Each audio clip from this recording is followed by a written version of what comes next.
Voter তালিকা থেকে নাম বাদ যাওয়া নিয়ে কংগ্রেস নেতা অধীর রঞ্জন চৌধুরী তিনি বললেন, ট্রাইব্যুনালে গিয়ে কিভাবে ভোটার তালিকায় নাম তুলতে হবে তার রাস্তা আমরা বের করতে পেরেছি।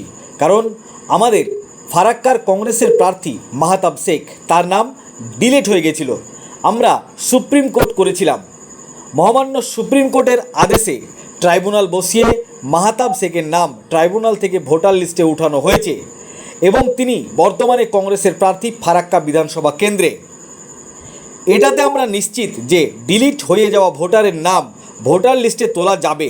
কিন্তু ব্যাপার হচ্ছে, সাধারণ মানুষ, গরিব মানুষ, খেটে খাওয়া মানুষ, তারা তো আর সুপ্রিম কোর্টের প্রচুর খরচ করে উকিল ধরতে পারবে না। তাদের জন্য সরকারের পক্ষ থেকে ব্যবস্থা নেওয়া দরকার, এমন ওই মন্তব্য করলেন কংগ্রেস নেতা অধীর রঞ্জন চৌধুরী। পাশাপাশি তিনি রাজ্য সরকারকে আক্রমণ করেন। নবগ্রাম কংগ্রেসের প্রার্থী হিরু হালদারের সমর্থনে জনসভা চলাকালীন তিনি এই মন্তব্য করলেন। আরও কি বলেছেন শোনাবো আপনাদের। এই ভিডিওটি যারা দেখছেন, ভিডিওটি শেয়ার করবেন, চ্যানেলটি লাইক করবেন আর সাবস্ক্রাইব করবেন। আই লাভ মাই ইন্ডিয়া, মেরা ভারত মহান। বলে রাখছি, যেমন এনআরসি ভোটের পর গল্প শেষ হয়ে গেছিল, এসআইআর ভোটের পর গল্প শেষ হয়ে যাবে, মিলিয়ে নেবেন আমার কথা। মাঝখান থেকে আমরা কি করছি জানেন? এই যে ট্রাইব্যুনালে গেল বিষয়টা যে ট্রাইব্যুনালে গেল না, অর্থাৎ যারা ডিলিটেড, যাদের নাম থাকবে না, তাদের ট্রাইব্যুনালের মাধ্যমে তাদের নাম তুলতে হবে। আমাদের পার্টির প্রার্থী আপনার ফারাক্কার কংগ্রেসের প্রার্থী, সেই প্রার্থীর নাম বাদ চলে গেছিল। সে তার পাসপোর্ট আছে, তার ছেলের নাম আছে, কিন্তু আমাদের কংগ্রেসের প্রার্থীর নাম নেই, তার নাম বাদ। মাহতাব শেখ তার নাম বাদ। আমরা কি করলাম? সিধা সুপ্রিম কোর্ট গেলাম। আমাদের উকিল ফিরদৌস তামিম, তাকে সুপ্রিম কোর্ট পাঠালাম। সুপ্রিম কোর্টে গিয়ে সে সওয়াল করে 6 তারিখের আগে, অর্থাৎ নির্বাচনের নমিনেশন ফাইলে শেষ দিনের আগে, সে জজের বাড়িতে ট্রাইব্যুনাল বসিয়ে সে মাহতাব শেখের নাম তুলে নিয়ে এলো। আমরা রাস্তা কিন্তু পরিষ্কার করে দিলাম যে ট্রাইব্যুনালে যাওয়া মানে ভোটার লিস্ট থেকে নাম চিরদিনের জন্য বাদ যাওয়া নয়। কিন্তু সেই ট্রাইব্যুনালে সাধারণ মানুষ কি করে যাবে? সাধারণ মানুষের এত বড় বড় লয়ার কোথায় পাবে?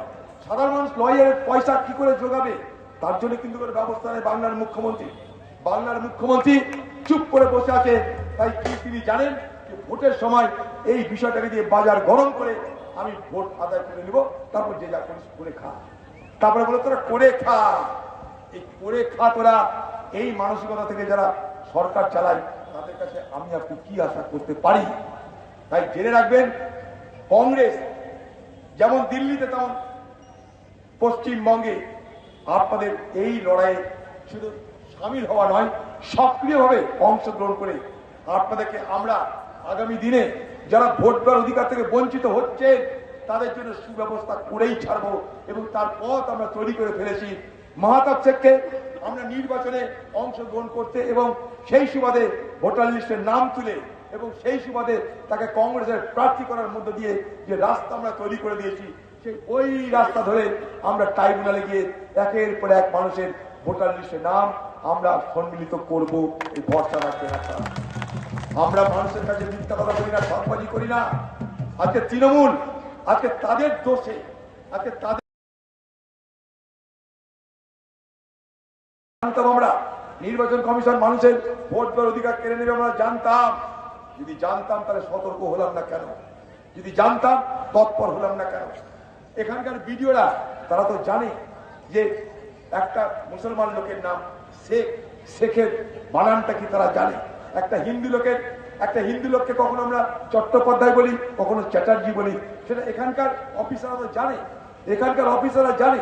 শেখ SHEIK, আবার শেখ SK বলে বলা হয়, এখানকার অফিসাররা জানে।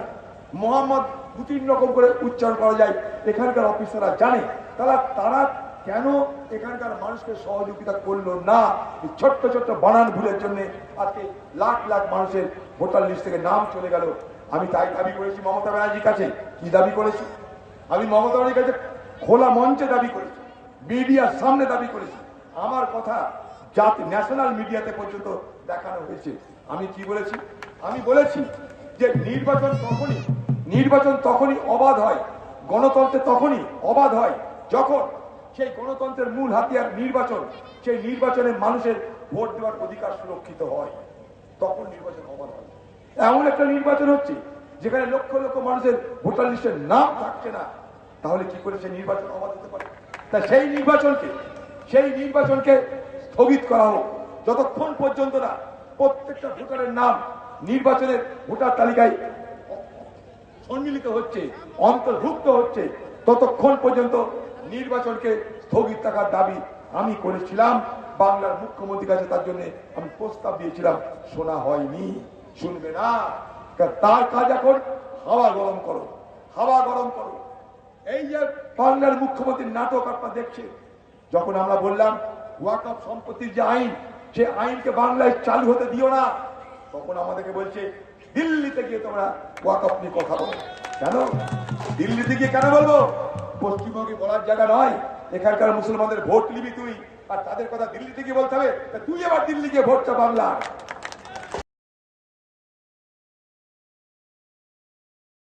কেউ ওকে ওকালতি করতে বলেনি। লক্ষ লক্ষ কোটি কোটি টাকা ব্যবহার খরচ করে মমতা ব্যানার্জি দিল্লিতে বড় বড় ব্যারিস্টার ডাকে, উকিল ডাকে তার সরকারের হয়ে দালালি করার জন্য। তারা তো করছিল কাজ, হঠাৎ তোমাকে উকিল সেজে বাংলার মানুষের হাততালি কুড়ানোর জন্য খামোকা এক ঝঞ্ঝাট লাগিয়ে বসে থাকলো। ছাগল দিয়ে কি ধান মারানো হয়? তাই মমতাকে দিয়ে ওকালতি হবে না। যেমন ছাগলকে দিয়ে ধান মারানো যাবে না, তেমন মমতা উকিলকে দিয়েও সুপ্রিম কোর্টকে বুঝানো যাবে না যে কি হচ্ছে না হচ্ছে। মাঝখানে আমাদের এলাকার মানুষ বিপদে পড়লো, আর যেই বিপদে পড়েছে মমতা ব্যানার্জি আর ওকালতি করতে যাচ্ছে না। খেয়াল করতে মমতা ব্যানার্জি উচিত ছিল এই সময় ওকালতি করতে যাওয়ার, যে এত লক্ষ লক্ষ মানুষের নাম বাদ যাচ্ছে,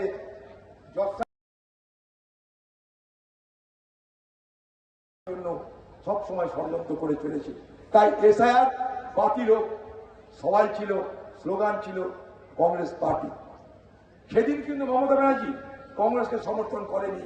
সেদিন যখন এসআইআর নিয়ে ভারতবর্ষের পার্লামেন্টে কংগ্রেস বিরোধিতা করছে, দিল্লির রাস্তায় কংগ্রেস প্রতিবাদ করছে, বিহারে যখন রাহুল গান্ধী দিনের পর দিন পদযাত্রা করে ভারতবর্ষের মানুষকে বলার চেষ্টা করছে এসআইআর তোমাদের ভোটের অধিকার কেড়ে নিতে চাইছে, তোমরা সতর্ক হও, মমতা ব্যানার্জির মুখ দিয়ে কথা বলা হয়নি। রাহুল গান্ধী যে কথাটা বলেছিল সেদিন যদি বাংলার তৃণমূল তার কথায় সুরে সুর মিলিয়ে এই বাংলায় এই এসআইআর এর বিরোধিতা করতো, তাহলে আজ এত ঝঞ্ঝাটে করতে হতো না। বাংলার মুখ্যমন্ত্রী মুখে বললেন কি, আমি এসআইআর করতে দেব না, মুখে বললেন কি, আমি রক্তগঙ্গা বইয়ে দেব, আর কাজে কি করলেন? দিল্লি থেকে নির্বাচন কমিশন এত কর্মচারী ভাড়া করে এখানে এসআইআর করতে আসে। নির্বাচন কমিশনের নিজের 800 থেকে 900 স্টাফ আছে, বাকি তারা এসআইআর করলো কি করে? তারা পশ্চিমবঙ্গ সরকারের মদতে, পশ্চিমবঙ্গ সরকারের পক্ষ থেকে এসআইআর করার জন্য 90,000 কর্মচারীকে নিয়োগ করা হলো। নির্বাচন কমিশন খুশি হয়ে মমতা ব্যানার্জির তারিফ বললো, বাহ, বাংলায় আমরা অনেক সহযোগিতা পাচ্ছি। 90,000 কর্মচারী প্রদান করলো কে? মমতা ব্যানার্জি। কাকে? এসআইআর করতে। এসআইআর চলছে। যখন এসআইআর এর নামে ভোটার লিস্টের নাম বাদ যাচ্ছে, যখন রাজ্য জুড়ে শোরগোল করেছে, তখন মমতা ব্যানার্জি বলল, আরে আমি দেখছি। মানুষকে ভরসা দেওয়ার জন্য কি বললো? ঘাবড়াবেন না, আমি মমতা ব্যানার্জি যতক্ষণ আছি আপনাদের কোনো বিপদ হবে না। আমি সব থেকে শেষে আমি আমার নাম তুলব, বাংলার সকলের নাম উঠে যাওয়ার পর সব শেষে আমি মমতা ব্যানার্জি নাম তুলব, ঘাবড়াবেন না, মনে করে দেখুন। সেই মমতা ব্যানার্জি কিন্তু আজ তার নাম ভোটার লিস্টে আগে ভাগে তুলে রাজনীতি করতে ময়দানে নেমে গেছে। যখন এই রাজ্যের কর্মচারীরা, এই রাজ্যের সরকারি কর্মচারীরা যখন মানুষকে সাহায্য করে তাদের নাম তালিকা ঠিক করে ভোটার লিস্টে নাম তুলবে, তখন আমরা কি দেখলাম? তখন দেখলাম সেই সহযোগিতা করার পরিবর্তে ভুল আর ভুল এখানকার ভিডিও এই আরো ডিও তারা করে চলেছে। পশ্চিমবঙ্গের সঙ্গে সঙ্গে ভারতবর্ষের আরো অনেক রাজ্যে এই এসআইআর প্রক্রিয়া হয়েছে। কেরলে হয়েছে, তামিলনাড়ুতে হয়েছে, পন্ডিচেরিতে হয়েছে। কোথাও কোনো বিপদ হয়নি মানুষের। যত বিপদ কোথায়? এই পশ্চিমবঙ্গে। খেয়াল করে দেখুন, যত বিপদ পশ্চিমবঙ্গে খবরে মানুষের এই দুরবস্থার কথা শুনছেন না, এখানে শুনতে পারেন, কারণ এখানে এসআর নিয়ে শুধুমাত্র রাজনীতি হচ্ছে। আপনাদের মনে করিয়ে দিই, 2021-এর নির্বাচন, 2021-এর নির্বাচনে মমতার হাতিয়ার কি ছিল?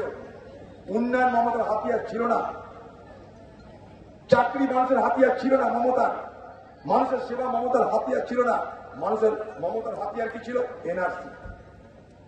বিজেপি বললো আমি এনআরসি আনবো, হিন্দু সব এক হও, তোমাদেরকে আমি শক্তি দেবো এনআরসির মাধ্যমে। এই পশ্চিমবঙ্গে সব অনুপ্রবেশকারী ঢুকে গেছে, তাদেরকে আমি রাজ্য থেকে তাড়াবো, দেশ থেকে তাড়াবো। ভোট হলো এনআরসি, এনআরসি, এনআরসি।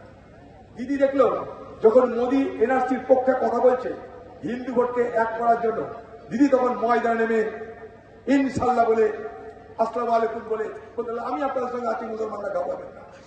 হলো এনআরসি হয়ে গেল, ভোট হয়ে গেল কংগ্রেস শূন্য।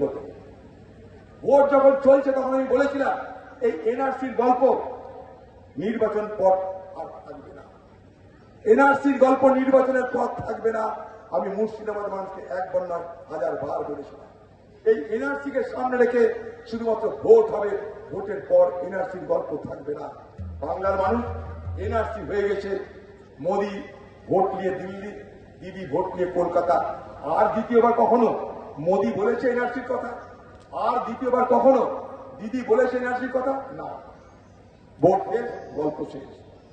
এইবার দিদির কাছে আরো বড় বিপদ, চারিদিকে এই সরকারের বিরুদ্ধে দুর্নীতি, চারিদিকে সরকারের বিরুদ্ধে অত্যাচার, দুরাচার, ধর্ষণ, একের পর এক অভিযোগে এই সরকারের এই সরকারকে মানুষ বিশ্বাস করছে না, এই সরকারকে মানুষ রাখতে চাইছে না, এই সরকারকে মানুষ ভরসা করছে না।